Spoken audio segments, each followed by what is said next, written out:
Buccal cavity के अंदर हमारे पास एब्जॉर्प्शन ऑफ न्यूट्रिएंट्स होती है। बिल्कुल, ये कहाँ पे होती है? एब्जॉर्प्शन ऑफ न्यूट्रिएंट्स कहाँ पे होती है? स्मॉल इंटेस्टाइन में होती है। अगर आपसे पूछिए एब्जॉर्प्शन ऑफ वाटर कहाँ पे होती है, तो वो लार्ज इंटेस्टाइन में होती है। Production of bile, liver, storage of waste,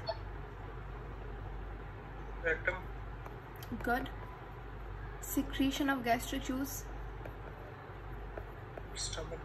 ठीक है। तो सही जवाब हमारे पास बी है। इसके यहाँ पे क्या होती है? मैकेनिकल डाइजेशन भी होती है, chemical digestion. Mechanical digestion chewing की वजह से हो रही होती है, और च्यूइंग का दूसरा नाम क्या होता है?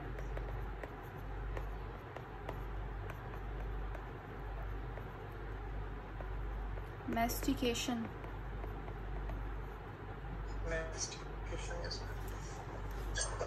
ठीक है। और हमारे पास जो केमिकल डाइजेशन है वो एंजाइम की मदद से होती है। कौन सा एंजाइम होता है सलाइवा के अंदर? सेलेब्री अमाइलेज। सेलेब्री अमाइलेज का काम होता है स्टार्च को कन्वर्ट करना, किसमें?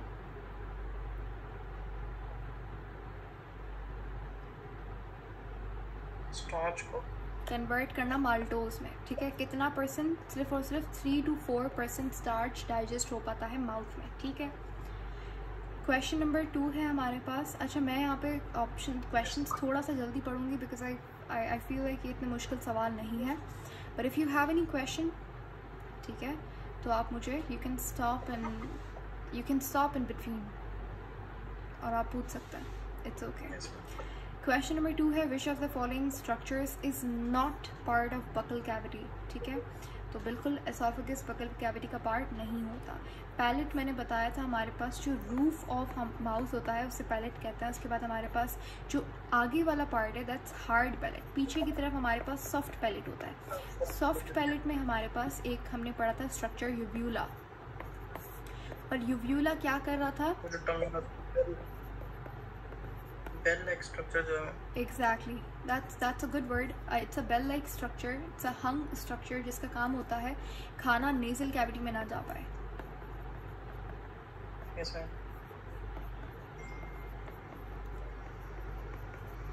ओके। क्वेश्चन नंबर 3 है हमारे पास द प्रोसेस ऑफ, ये देखें वर्ड आ गया मैस्टिकेशन। अगर नहीं पता कि मैस्टिकेशन किसे कहते हैं तो ये क्वेश्चन जो है वो मुश्किल हो जाता। तो सिंपल सी बात है, च्यूइंग का दूसरा नाम ही मैस्टिकेशन होता है। तो ये बेसिक इन्फॉर्मेशन आपके पास होनी चाहिए। ये क्वेश्चन सारे आईएमएट के सिलेबस से ही हैं। ठीक है। तो कह रहा है कि the process of mastication in the mouth is an example of, अभी बताया मैंने मैकेनिकल डाइजेशन का एग्जाम्पल है। Which enzyme in saliva begins the digestion? Simple enzyme हमने सलाइवा के अंदर हमने सेलेब्री अमाइलेज पढ़ा हुआ है, तो यही वो एंजाइम है जो कि कार्बोहाइड्रेट की डाइजेशन को शुरू करता है। अच्छा, सलाइवा के अंदर ये पढ़ाते नहीं है इतना ख़ास, लेकिन सलाइवा में एक और एंजाइम भी होता है। मतलब आपको थोड़ा बहुत अंदाज़ा होना चाहिए, अगर आ जाए तो लाइसोजाइम। ठीक है। सेलेब्री लाइसोजाइम बोलते हैं इसको शायद। ठीक है। तो लाइसोजाइम का काम क्या होता है? ये जो बैक्टीरिया होता है आपके माउथ के अंदर भी बैक्टीरिया को किल करने के लिए एंजाइम होता है। सलाइवा में कौन सा? सेलेब्री लाइसोजाइम।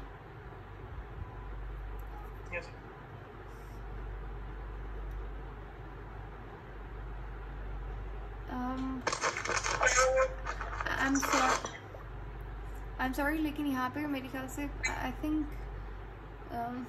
इसको प्लीज़ कंफर्म कर लीजिएगा। ठीक है। That is your task. इसको प्लीज़ कंफर्म कर लीजिएगा। शायद स्पेलिंग में मुझे कुछ मिस्टेक हो जाए यहाँ पे, तो just to be on the safe side इसको आप प्लीज़ देख लीजिएगा। लाइसोजाइम ही है या फिर है तो समथिंग लाइसो करके कुछ है। उसका काम बैक्टीरिया को मारना होता है, सलाइवा के अंदर प्रेजेंट होता है। लेकिन या यू कैन कंफर्म दिस। ठीक है। इसी के साथ question number 5, what is the primary function of the tongue? जी, लाइसोलेस। लाइसोलेस,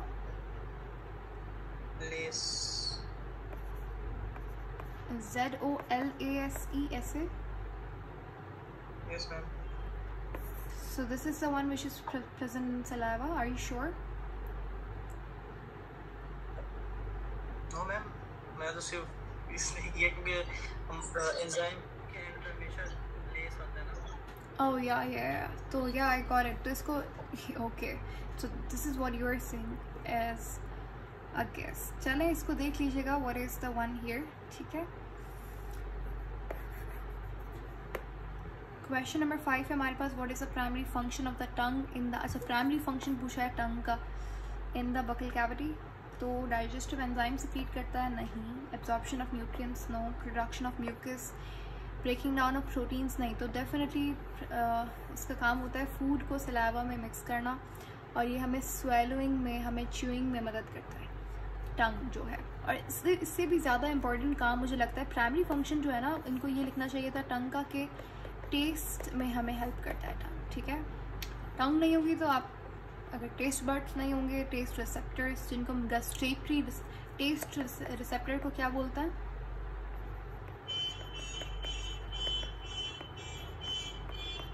गस्ट्रेटरी रिसेप्टर। यस मैम वो लाइसोजाइम ही है, यू आर राइट। ओके चलें, ये कंफर्म हो गया, that is good, thank you. तो ये लाइसोजाइम ही है, चलें। अच्छा यहाँ पे देखें, जो टेस्ट रिसेप्टर्स होते हैं उनका दूसरा नाम है गस्ट्रेटरी रिसेप्टर्स, एक ही बात है। और ये एक तरीके का केमिकल रिसेप्टर होता है, ठीक है। रिसेप्टर के टाइप्स होते हैं, कुछ आपके पास मैकेनिकल रिसेप्टर होता है, कुछ केमिकल रिसेप्टर होता है, कुछ ऑल्फैक्टरी रिसेप्टर होता है, ठीक है। ये वाला कौन सा केमिकल रिसेप्टर होता है। अच्छा जी, उसके बाद which salivary gland is located near the ear, कौन सा फ्रंट ऑफ द ईयर पे होता है, पैरोटिड ग्लैंड, ठीक है। और मोस्टली सीरस सलाइवा, इन्होंने ये इसलिए लिखा हुआ है क्योंकि ये जो सलाइवा प्रोड्यूस हो रहा होता है जी, सलाइवा प्रोड्यूस कर रहा होता है, बिल्कुल सलाइवा प्रोड्यूस कर रहा होता है। और जो हमारे पास पैरोटिड ग्लैंड है, जो सब मैंडिबुलर, सब लिंगुअल ग्लैंड्स, ये सारे के सारे ग्लैंड्स जो हैं ये सलाइवा प्रोड्यूस करते हैं। कुछ ग्लैंड सलाइवा के साथ म्यूकस भी प्रोड्यूस करता है। तो जो पैरोटिड ग्लैंड है वो सिर्फ हमारे पास सिलेबरी अमाइलेज सलाइवा ही प्रोड्यूस कर रहा होता है। सलाइवा में तो खैर म्यूकस भी होता है, लेकिन पैरोटिड ग्लैंड सिर्फ और सिर्फ हमारे पास सिलेबरी अमाइलेज बना रहा होता है, नो म्यूकस, इसलिए इसको सीरस ग्लैंड कहते हैं, ठीक है। अब जैसे सब मैंडिबुलर ग्लैंड या हमारे पास सब लिंगुअल ग्लैंड, ये सिलेबरी अमाइलेज और म्यूकस दोनों चीज़ें बनाता है, तो वो सीरो म्यूकस ग्लैंड हो जाएगा, ठीक है। तो उन्होंने सीरस ग्लैंड क्यों बोला है जी, seromucous gland, seromucous gland क्या होता है, जीरो म्यूकस ग्लैंड नहीं, सीरस ग्लैंड बोला है हमने, सीरियस नहीं है, सीरियस, ठीक है। देखिए ये लिखा हुआ है यहाँ पे, इसका मतलब क्या है, इसका मतलब ये है कि जो पैरोटिड ग्लैंड सलाइवा बनाता है दैट्स ओनली वाटरी सब्सटेंस, क्योंकि उसमें कोई म्यूकस सिक्रीट नहीं हो रहा होता, ठीक है। ये जो सलाइवा बनाएंगे उसके अंदर म्यूकस भी होगा और सिलेबरी अमाइलेज सलाइवा भी होगा, ठीक है। तो इसीलिए पैरोटिड ग्लैंड को हम लोग सीरस ग्लैंड भी कहते हैं।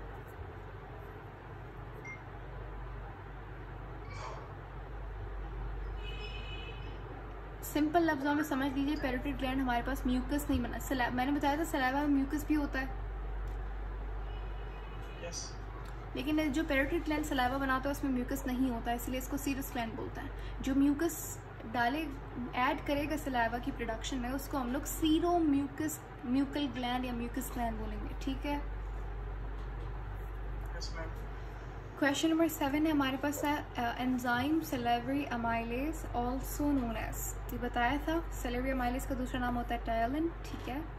पेप्सिन स्टमक में होता है, ट्रिप्सिन स्मॉल इंटेस्टाइन में काम करता है, लाइपेज हमारे पास स्मॉल इंटेस्टाइन, गैस्ट्रिन हमारे पास क्या होता है, एक एंडोक्राइन सिक्रीशन हार्मोन होता है जो कि कहाँ से सिक्रीट होता है, जी सेल्स से, जी सेल्स ऑफ, मैं इसमें कंफ्यूज हूँ मैम, जी सेल था, एक और चीज़ मैंने आपसे पूछनी थी जो सिक्रीट करते हैं ये चीज़ें ना, एक जी सेल था मैम। और देखें गैस्ट्रिक ग्लैंड में हमारे पास 2-3 तरीके का सेल होता है। सबसे पहले होता है चीफ सेल, चीफ सेल यानी कि सबका बॉस, सबका boss, it's called chief cell. इसका दूसरा नाम होता है प्रिंसिपल सेल और इसको ज़ाइगोमेटिक सेल भी कहते हैं, कुछ भी आपसे बोल देगा। इसका काम क्या होता है? इसका काम होता है पेप्सिन रिलीज करना, ठीक है। पेप्सिन को और पेप्सिन को कन्वर्ट कौन करता है, मतलब कि बल्कि पेप्सिनोजन रिलीज करना, ठीक है। और पेप्सिनोजन को कन्वर्ट कौन करता है पेप्सिन में? ये एक्टिव फॉर्म है, ये इनएक्टिव फॉर्म है, तो यहाँ पे HCl कन्वर्ट करता है। अच्छा, मतलब ये जो गैस्ट्रिक ग्लैंड है ये स्टमक के अंदर है, ये स्टमक में है। गैस्ट्रिक ग्लैंड का मतलब क्या है? वो ग्लैंड जो कि स्टमक में पाया जाए। गैस्ट्रिक ग्लैंड कौन सी लेयर में होते हैं स्टमक की? स्टमक कौन सी लेयर में होते हैं? म्यूकोजा में। म्यूकोजा, ये हमने पढ़ा था ऑलरेडी, ठीक है, तो ये आपने याद रखना है। अच्छा, दूसरे हमारे पास सेल्स कौन से हैं? दूसरे सेल्स हैं पेराइटल सेल्स। पेराइटल सेल्स या फिर आप इन्हें ऑक्जेंटिक सेल्स भी कह सकते हैं। इनका काम होता है HCl plus intrinsic factor release करना। इंट्रिंसिक फैक्टर क्या करवाता है? एब्जॉर्प्शन करवाता है किसकी? विटामिन B12 की।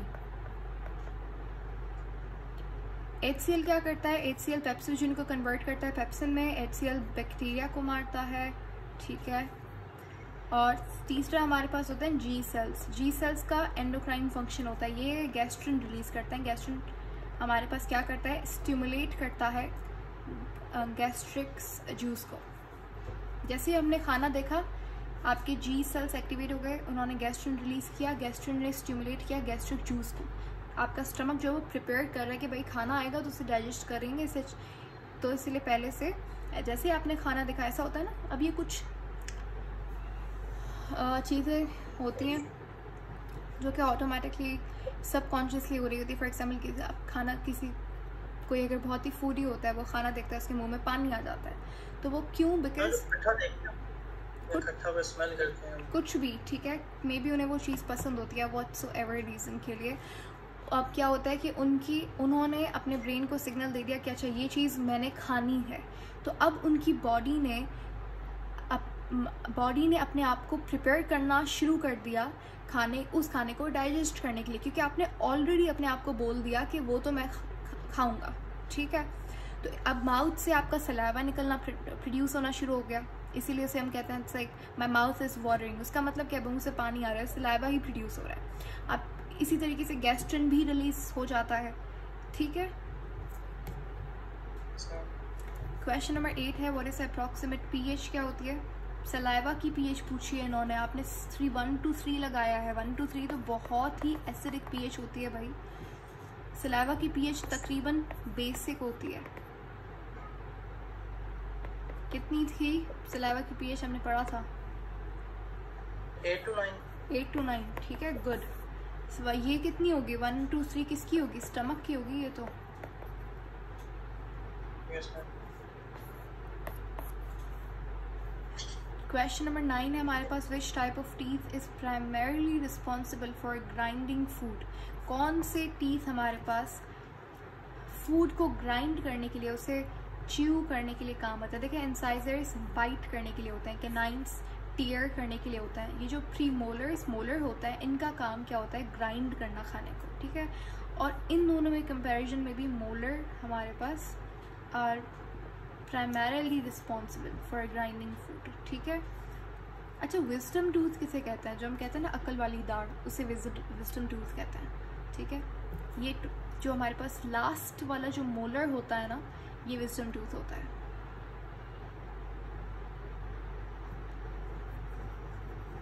क्लियर? Okay ma'am.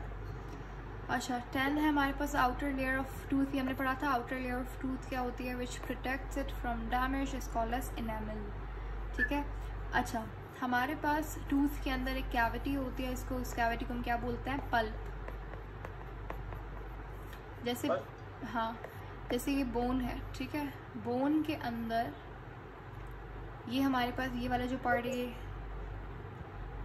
ये मैम ऑरेंज को भी जो कहते हैं, जो उसके वो जो अंदर सैक्स होते हैं उसको पल्प नहीं कहते? नहीं, वो पल्प ये जो वैकेंट जगह होती है यहाँ पे, ये खाली जगह, इसको हम पल्प कहते हैं, ठीक है। और यहीं पे क्या होता है, जब आपके पास कैविटी हो जाती है तो बेसिकली यहाँ से आपके पास इतना ऐसा ड्रिल करके, और यहाँ से कैविटी जो है वो, अब वो डिपेंड करता है कि उस कैविटी की इंटेंसिटी कितनी है। अगर कैविटी पल्प तक पहुँच गई है तो वो पूरा यहाँ तक ड्रिल करेगा जो भी डेंटिस्ट है, और यहाँ से कैविटी रिमूव करेगा। तो it's like a empty place जहाँ पे हमारे पास इसके अंदर फिर यहाँ पे ब्लड वेसल्स वगैरह होती हैं। अच्छा, बोन में भी कैविटी होती है। बोन में क्या कैविटी होती है? हमारी बॉडी जो है ना, हमारी बॉडी में बहुत सारी कैविटीज़ हैं, बहुत सारी खाली जगह है जहाँ पे कुछ भी नहीं है।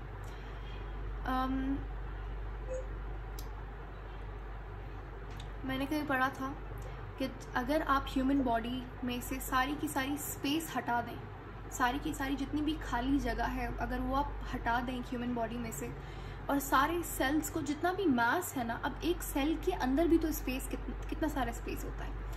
अब और जितने ऑर्गन्स हैं हमारे पास, जैसे ये कैविटी हो गई, बोन के अंदर कैविटी, हाँ जी, तो वो सारी जब आप स्पेस कैविटीज़ रिमूव कर देंगे, कॉम्पैक्ट कर देंगे सारे मास को, तो वो एक ह्यूमन बॉडी पूरी कन्वर्ट हो जाएगी एक ब्लॉक में। ठीक है, इतना ही उसमें रियल मास होगा, या फिर एक्चुअल जो मटेरियल है वो that would be compacted into a small block। ठीक है कैविटीज होते हैं जी, as compared to adult babies जो होते हैं।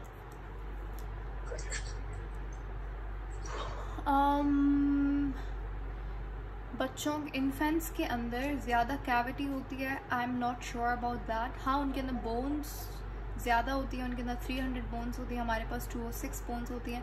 कैविटीज़ का मैं श्योर नहीं हूँ, तो इसलिए मैं उसको अभी नहीं आंसर करूँगी इस क्वेश्चन को। ठीक है, I will look into it and let you know. ठीक है, हाँ जी, बोन का अगर आप स्ट्रक्चर देखिए थोड़ा सा भी, अगर तुम्हें याद हो, यहाँ पे ये वाला हिस्सा जो होता है ये डायस्टेसिस है, यहाँ पे ये लास्ट में एपिस्टेसिस है, बीच में क्या होता है, मेटास्टेसिस होता है। तो ये जो डायस्टेसिस है इसके यहाँ पे कैविटी होती है। इस कैविटी को क्या बोलते हैं? बोन के अंदर जो कैविटी होती है इसको बोलते हैं मेडुलरी कैविटी। क्या बोलते हैं? मेडुलरी। हाँ, ठीक है। यहाँ पे आपका देखें बोन जो है, यहाँ पे हमारे पास ये होता है क्या, ये आपके पास है रेड बोन मैरो, और ये जो मेडुलरी कैविटी है यहाँ पे क्या होता है, यहाँ पे येलो बोन मैरो होता है। रेड बोन मैरो, ये जितना भी आपका आरबीसी, जितना भी मतलब एक्सेप्शंस हैं कुछ डब्ल्यूबीसी में, कुछ जाके मेच्योर कहीं और होता है, लेकिन जितना भी डब्ल्यूबीसी है वो सारी ये जो ब्लड सेल्स हैं कौन बनाता है? आपका बोन मैरो बनाता है।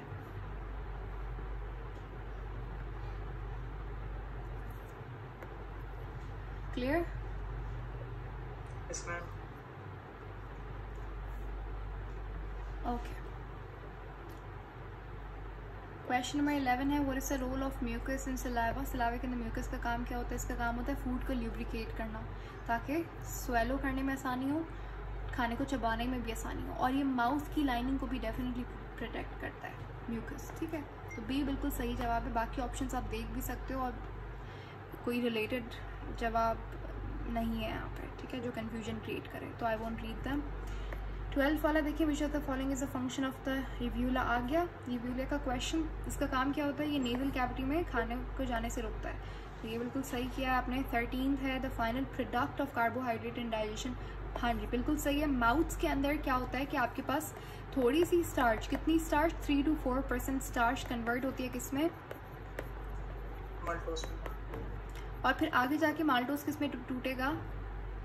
ग्लूकोज में।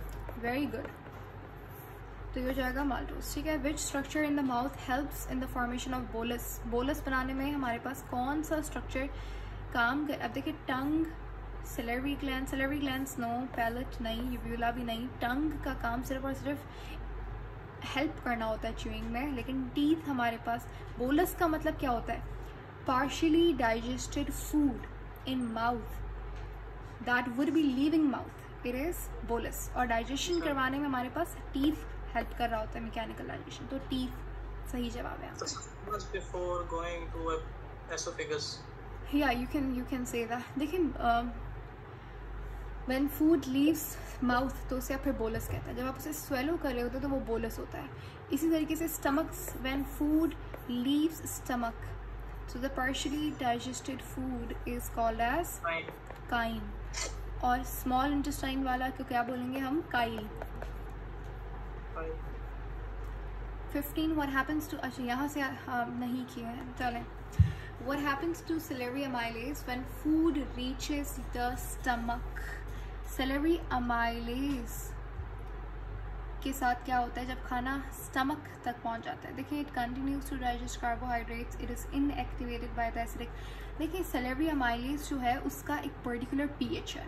सलाइवा का पीएच कितना होता है? तकरीबन 8। फ्रेश सलाइवा का पीएच कितना होता है? 8 होता है। उसके बाद जब आप देखिए, आप कार्बन डाइऑक्साइड इनहेल कर रहे हैं, सॉरी आप कार्बन डाइऑक्साइड एक्सेल कर रहे हैं। yes, कार्बन, अच्छा मुझे बताएं, कार्बन डाइऑक्साइड एसिडिक है या बेसिक? एसिडिक। Yes, good. तो कार्बन डाइऑक्साइड एसिडिक है तो ये पीएच को कम कर देती है, ठीक है। तो सलाइवा का पीएच पे क्या हो जाता है? 7 हो जाता है। तो लेकिन जब फ्रेश सलाइवा का पीएच क्या होता है? वैसे 8 होता है। तो अब जब स्टमक में ये सेलेब्री, देखिए बोलस में सेलेब्री अमाइलेज होगा और उसने अपना काम ऑलरेडी माउथ में कर दिया है, और उसको पीएच कितनी चाहिए? इतनी अच्छी खासी बेसिक पीएच। स्टमक में जाके वो इनएक्टिवेट हो जाता है क्योंकि स्टमक की पीएच इतनी खतरनाक होती है, ठीक है। तो प्रोड्यूसेस बाइल नहीं होगा, एब्जॉर्ब्ड इनटू ब्लड स्ट्रीम नहीं, बहुत ही स्टूपिड इन्होंने यहाँ पे ऑप्शंस हैं। It begins to digest protein नहीं भाई, अमाइलेज प्रोटीन क्यों डाइजेस्ट करेगा? कंटिन्यू टू डाइजेस्ट कार्बन नहीं, बी ऑप्शन सही है। सही हो गया। 16th है, चलेंगे आप करें। विच of the following is not a function of saliva?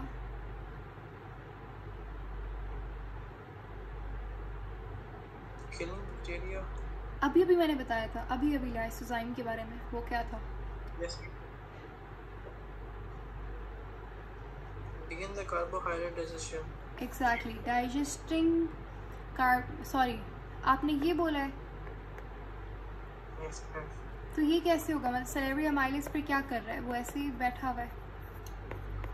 Carbohydrate, हाँ ना, कार्बोहाइड्रेट और प्रोटीन की डाइजेशन नहीं हो रही, तो ये आपने गलत बताया है। करता है जी, प्रोटीन की डाइजेशन कहाँ पे होती है? कौन करता है? माउथ थोड़ी है, उसके आगे हमारे पास फूड विल अंडर स्टमक, वहाँ पे भी प्रोटीन डाइजेस्ट होगा। उसके बाद स्मॉल इंटेस्टाइन में भी प्रोटीन डाइजेस्ट होगा।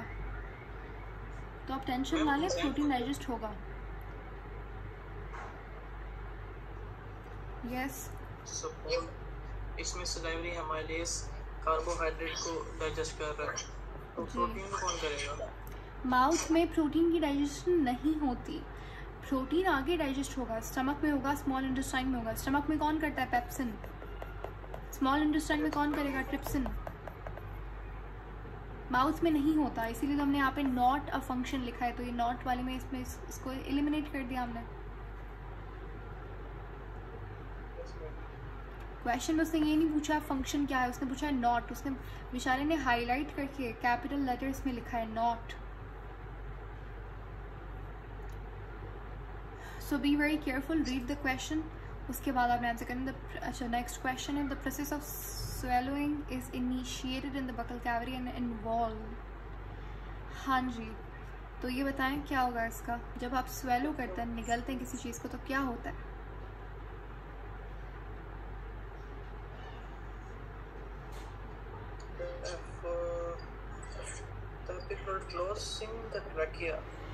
Okay, very good. हमारे पास जो ट्रैकिया होता है, ट्रैकिया के ऊपर एक कार्टिलेजिनस फ्लैप होता है।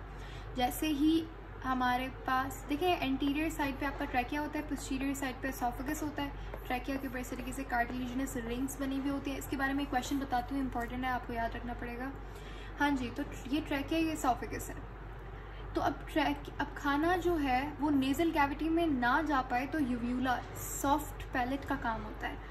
खाना ट्रैकिया में ना चला जाए तो उसके लिए फिर यहाँ पे एक ये वाला फ्लैप होता है, इसको बोलते हैं एपिग्लॉटिस। ये कार्टिलेज का बना हुआ होता है, ये ट्रैकिया को क्लोज कर देता है, बंद कर देता है। तो खाना ऑटोमेटिकली कहाँ चला जाता है?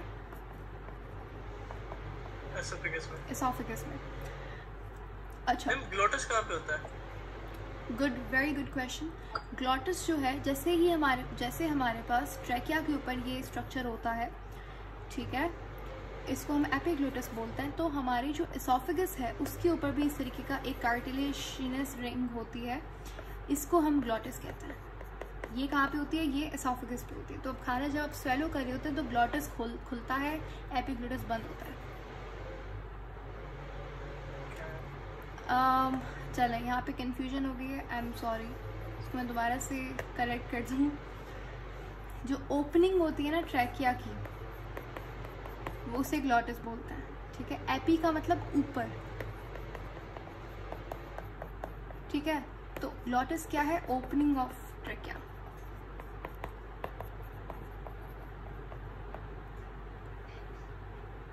होलो स्पेस ऑफ ट्रैकिया, या वेयर हमारे पास जो लैरिंग्स प्रेजेंट होता है, वो जो ओपनिंग होती है ट्रैकिया की, उसे ग्लॉटिस कहते हैं। तो ग्लॉटिस को कवर कौन करता है? एपी यानी कि ऊपर, किसके? ग्लॉटिस के। आई एम सो सॉरी, मेरे दिमाग में कुछ और चल रहा था, तो इसको थोड़ा सा देख लीजिएगा। एपिग्लोटस ग्लोटस को कवर करता है और glottis is the opening of trachea, ठीक है। Yes ma'am. Any other questions? Okay, which type of teeth is designed for cutting food? हाँ जी, cutting and biting के लिए हम लोग इंसाइजर इसको देख रहे होते हैं, ठीक है। The salivary glands are controlled by which part of the nervous system? Salivary glands को कौन कंट्रोल करता है? Autonomic nervous system। Okay, देखते हैं। अच्छा देखिए, हमारे पास ये नर्वस सिस्टम है। नर्वस सिस्टम में हमारे पास एक सेंट्रल नर्वस सिस्टम और एक peripheral nervous system. Central nervous system में आप ब्रेन और स्पाइनल कॉर्ड, ठीक है, जो ये हमारा सेंट्रल कंट्रोल सिस्टम है, जो हर डिसीजन लेगा, कमांड देगा। पेरिफेरल जो कि पेरिफेरी पे हो, बॉडी के पेरिफेरल पार्ट पे क्या नर्व्स होती हैं जो कि सिग्नल लेकर जाती हैं और लेकर आती हैं सीएनएस के पास और सीएनएस से दूर। अब पीएनएस में हमारे पास दो तरीके का पीएनएस के बारे में बात करते हैं। एक पीएनएस होता है जो कि हमारे पास कहलाता है ऑटोनॉमिक नर्वस सिस्टम, ठीक है। और एक हमारे पास होता है कौन सा? सोमैटिक नर्वस सिस्टम,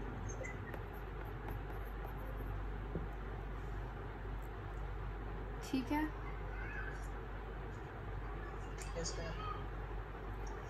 अब सोमैटिक नर्वस सिस्टम के अंदर हमारे पास क्या होता है?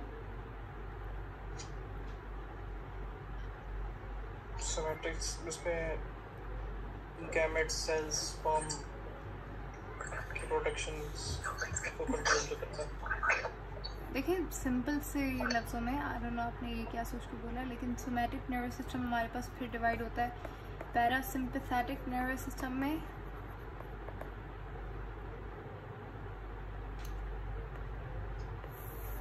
इसको यहाँ पे ऑटोनॉमिक की डिविजन्स होती हैं। ये पैरासिम्पैथेटिक नर्व, देखिए सोमैटिक का मतलब क्या होता है? जितना भी हमारे पास जो इन्फॉर्मेशन आप दे रहे हैं, जो कमांड आपके इख्तियार में होगा, ठीक है, वो जितना भी वॉलंटरी चीज़ है वो सारी किस में आती हैं? सोमैटिक नर्वस सिस्टम में आती हैं। यहाँ पे आपके सेंस ऑर्गन्स इन्वॉल्व हो गए, ठीक है। ऑटोनॉमिक यानी कि ऑटोमेटिक, इनवॉलंटरी, आपके कंट्रोल में नहीं है। तो ऑटोनॉमिक से याद, ऑटोनॉमिक से याद कर लेंगे, ये कौन सी इन्फॉर्मेशन होगी? इनवॉलंटरी, आपके कंट्रोल में नहीं है। अब यहाँ पे दो चीज़ें होती हैं। एक हमारे पास जो नॉर्मल कंडीशंस के अंदर हमारे पास हम काम कर रहे होते हैं, जैसे कि हमारी हार्ट बीट, अब वो हमारे कंट्रोल में तो नहीं है, ठीक है, लेकिन वो क्या हमारी रेगुलर जो रूटीन में चीज़ें हो रही हैं, हार्ट बीट हो गया, पेरिस्टल्सिस हो गया, पेरिस्टल्टिक मूवमेंट हो गई, चर्निंग इन स्टमक, स्टमक के अंदर एक मूवमेंट होती है जिससे क्या मैकेनिकल डाइजेशन, जिसको चर्निंग बोलते हैं। yes, तो ये सारी चीज़ें होंगी। लेकिन कुछ ऐसी कंडीशंस होती हैं जिसको फाइट एंड फ्लाइट कंडीशन बोलते हैं। इसमें क्या होता है? इसमें ये होता है कि जैसे for example you are very afraid of height, लेकिन आप किसी तरीके से आपके फ्रेंड्स ने बहुत फोर्स किया, वो आपको ऊपर ले गए, ठीक है, स्काई डाइविंग के लिए। अब वहाँ पे भाई now you are very scared, you are hell scared, तो वहाँ पे आपके पास ये वाला आपका मोड ऑन हो जाएगा। It's like fight and flight condition. यहाँ पे आपका सिंपैथेटिक नर्वस सिस्टम काम करने लग जाएगा, सिंपैथेटिक नर्वस सिस्टम, ताकि और बॉडी में यहाँ पे डिफरेंट तरीके का हार्मोन निकलेगा, ताकि वो जो फियर है, वो जो चीज़ आप करने जा रहे हैं उससे बॉडी को ज़्यादा से ज़्यादा नुकसान ना हो। जैसे कि यहाँ पे एड्रीनलिन रिलीज होता है, सही है। तो ये सारी चीज़ें हो होती हैं। एड्रीनलिन और नॉर एड्रीनलिन रिलीज हो रहा होता है, ये दो हार्मोन्स हमारे पास रिलीज हो रहे होते हैं फाइट एंड फ्लाइट कंडीशन में। हम कहते हैं ना एड्रीनलिन रश। यहाँ पे जैसे कुछ लोगों को स्टेज फियर होता है, वो जैसे ही स्टेज पे जाते हैं उनका दे स्टार्ट टू स्वेट, उनके हाथ पांव ठंडे पड़ जाते हैं, ठीक है, और ब्रेथिंग बिल्कुल रिदम में नहीं होती, सांस फूलने लग जाती है, डर लगता है बहुत ज़्यादा। तो उनके क्योंकि दे आर वेरी स्केयर्ड, और इसीलिए फिर उनका ये वाला सिस्टम काम कर रहा होता है सिंपैथेटिक, और फिर उनकी बॉडी के अंदर ये सारी चीज़ें रिलीज़ हो रही होती हैं, जिसकी वजह से बॉडी बहुत ही प्रोएक्टिव और डिफेंस मोड में आ जाती है। सही है मैम। फीलिंग्स इनवॉलंटरी होती हैं या वॉलंटरी होती हैं? पार्शियली वॉलंटरी होती हैं, बट देन हमारे कुछ इवेंट्स कंट्रोल कर रहे होते हैं हाउ वुड यू फील, ठीक है।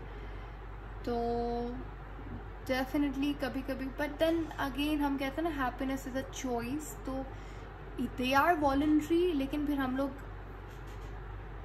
कुछ ऐसी चीज़ें फील करने लग जाते हैं खुद से।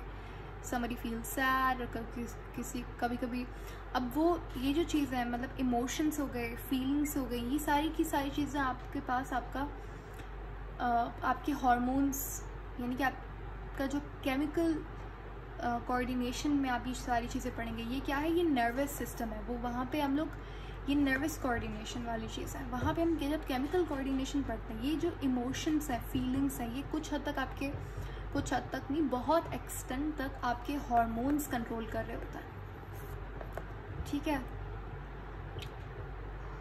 तो जैसे फॉर एग्जांपल टेस्टोस्टेरोन हो गया, it's a energetic hormone. Estrogen की अगर क्वांटिटी ज़्यादा है बॉडी के अंदर तो उसमें you'll feel very energetic. Estrogen की क्वांटिटी कम है, यूल फील वेरी लेजी, ठीक है। तो उस हिसाब से ठीक है, वो एक हार्मोन्स कंट्रोल करते हैं। But if you choose to be happy then in that case that's somewhat voluntary as well, ठीक है।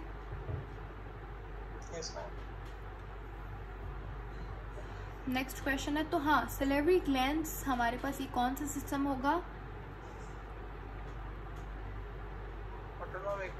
वेरी गुड, ऑटोनॉमिक, ठीक है। सिंपैथेटिक नहीं होगा, पेरिफेरल तो है, लेकिन पेरिफेरल में कौन सा फिर ऑटोनॉमिक है। सेंट्रल नर्वस सिस्टम नहीं होगा, सोमैटिक नहीं होगा, सोमैटिक हमारे पास वॉलंटरी होता है, sympathetic fight and flight condition होती है। Okay, approximate number of permanent teeth कितने होते हैं? 32 होते हैं। 32D। 21 में क्या कह रहे हैं? Which of the following components of saliva helps in maintaining oral hygiene by neutralising acids. हमारे माउथ के अंदर भी हम जो खाना खा रहे होते हैं, कुछ खाना, बहुत सारे खाने जो है वो एसिडिक होते हैं, उनकी पीएच एसिडिक होती है। तो उस कंडीशन में ओरल हाइजीन को मेंटेन करने के लिए हमारे मुंह में क्या ऐसी चीज़ होती है वो उस एसिड को न्यूट्रलाइज कर रही होती है? लाइसोसोम। लाइसोजाइम लिखा हुआ है पहली बात। तो दूसरी बात, इसका काम होता है टू किल बैक्टीरिया। अमाइलेज, ठीक है। अमाइलेज का काम होता है कार्बोहाइड्रेट को डाइजेस्ट करना। म्यूकस का काम होता है टू ल्यूब्रिकेट थिंग्स। पानी का काम नहीं है। बाइकार्बोनेट आयन जो है ना, ये बेसिक होता है, ठीक है। और ये न्यूट्रलाइज, जी, सोडियम बाइकार्बोनेट। सोडियम बाइकार्बोनेट हमारे पास बेसिक कंपाउंड है। जितना भी कार्बन में भी इस्तेमाल होता है, ये देखिए, ये होता है बाइकार्बोनेट आयन, ये बाइकार्बोनेट आयन है, ये कार्बोनेट आयन है, ये बेसिक आयन्स है। हमारे माउथ के अंदर बाइकार्बोनेट आयन प्रेजेंट होता है, क्लोरीन नेगेटिव प्रेजेंट होता है, सोडियम पॉजिटिव होता है, पोटेशियम पॉजिटिव। ये 4 आयन्स तो मेन आपको पता होना चाहिए, ये 4 तो होते हैं। Let's move to the next question 22 the soft palate in the buccal cavity. बहुत बार आज की क्लास में हमने पढ़ लिया है। prevent food from the entering the nasal cavity. Good. 23 हमारे पास which of the following is a function of the teeth in the buccal cavity. क्या फंक्शन होता है टीथ का? Mechanical breakdown of food. ये क्वेश्चन रिपीट हुआ है। What is the role of lysozyme? देखें ये अभी वही सेम चीज़ कंफर्म हो गई मुझे कि लाइसोजाइम ही था। इसका काम क्या था? To kill bacteria. 25 हमारे पास करेक्ट सीक्वेंस क्या होता है स्वेलोइंग का? चलें मुझे बताएं इसका सही जवाब क्या है। ध्यान से देखेंगे सब लोग।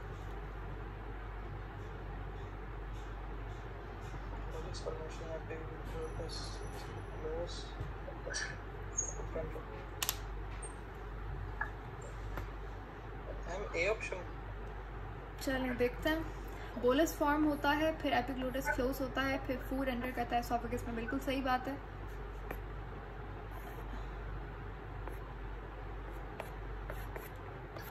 ओके, ऑप्शन ए बिल्कुल सही है यहाँ पे। द पल देखें, फूड ये आ गया, टूथ में इन्होंने कैविटी लिखा हुआ है, तो पल पे कैविटी होती है जिसके अंदर क्या होता है?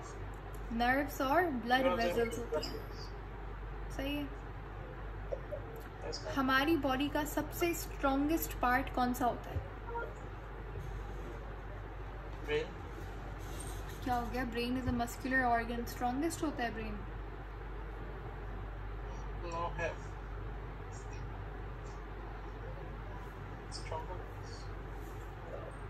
हार्डेस्ट बोलना। हार्डेस्ट ऑर्गन पार्ट और बोन। पार्ट मैंने पार्ट पूछा है।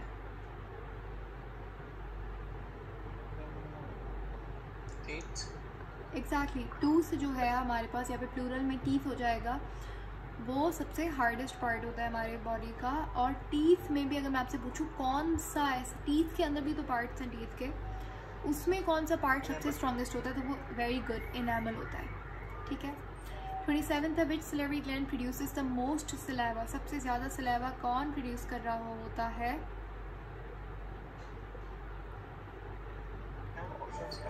अच्छा, लेक्ट्रम ये वाले ग्लैंड्स कौन से होते हैं? लेक्ट्राइमल ग्लैंड्स। लेक्ट्राइमल ग्लैंड्स हमारे पास टीयर ग्लैंड्स को कहा जाता है। आप जब रोते हैं तो टीयर्स प्रोड्यूस होता है, तो लेक्ट्राइमल ग्लैंड्स आँखों में प्रेजेंट होता है। बकल कैव, बकल ग्लैंड तो जनरल सिलेवरी ग्लैंड्स का नाम है। तो पैरोटिड ग्लैंड जो है सबसे ज़्यादा प्रोडक्शन कर रहा होता है एंजाइम्स की, सलाइवा की। 28 है what is the primary source of energy? अब देखिए प्राइमरी सोर्स ऑफ एनर्जी क्या होता है किसी भी सेल के लिए, चाहे वो बकल कैविटी या कुछ भी हो। क्या होता है प्राइमरी सोर्स ऑफ एनर्जी? किस चीज़ को माइटोकॉन्ड्रिया तोड़कर एनर्जी एटीपी बनाता है? ग्लूकोज को। तो क्या आंसर हो जाएगा? Option glucose from carbohydrate digestion. Okay. फिर है हमारे पास which of the following is common disorder associated with the buccal cavity?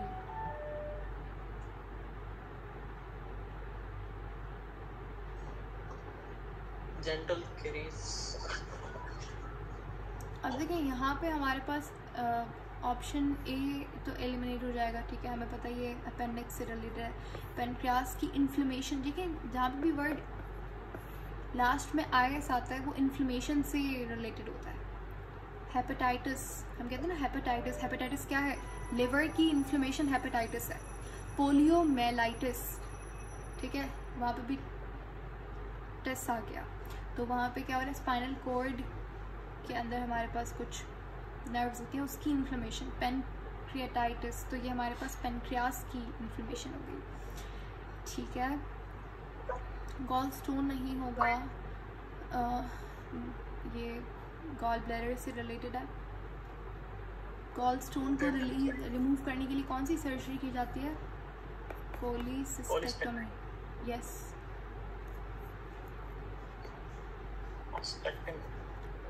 तो यहाँ पे डेंटल कैरीज हमारे पास सही जवाब होगा। ये मैं आपको डिसऑर्डर्स लास्ट में हम लोग करेंगे, जो डिसऑर्डर्स आपके सिलेबस में इंक्लूडेड हैं। अच्छा, 30th हमारे पास यहाँ पे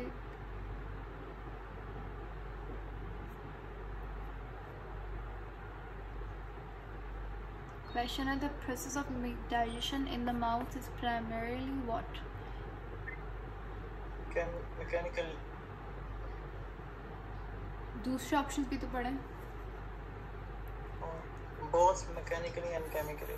ठीक है, तो आपने जो जैसे नहीं पहला ऑप्शन पढ़ा वो सही था, तो मे भी कोई और गया ऐसा ऑप्शन हो जो कि जहाँ पे ज़्यादा ऑप्शन ए और बी इस तरीके का कोई हो, तो रिमेंबर दैट एज वेल।